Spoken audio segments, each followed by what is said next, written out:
Tous, je vais faire comme Evelyne, parce qu'en fait ce dossier sous la municipalité actuelle, ça fait déjà 5 ans qu'on est dessus, ça fait 5 ans qu'on se bat.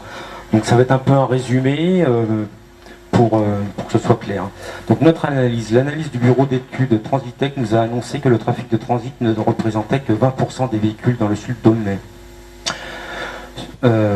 Or, la municipalité nous a refusé de nous communiquer les comptages CAPAD. Non, les comptages. Donc CAPAD a donc de son côté effectué ceci aux entrées et sorties de ville avec le numéro d'immatriculation le 23 avril de 7h à 9h. Notre résultat est de 50% de véhicules entrant et ressortant dans les 10 minutes. L'objectif, suivant le PLU de 2008, il avait été convenu de maintenir ce trafic sur les voies de contournement dont c'est leur vocation.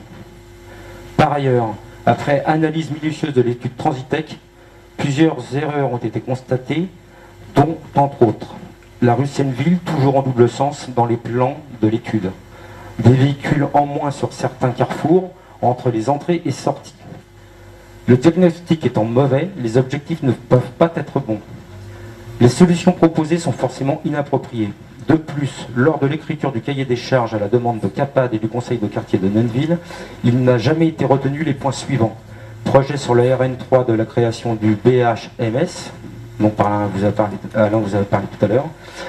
Les projets structurants comme le 7e collège, la densification non-stop depuis 5 ans en détruisant des pavillons pour construire des immeubles de plusieurs étages. Nos commentaires, la principale préoccupation est de limiter les flux de transport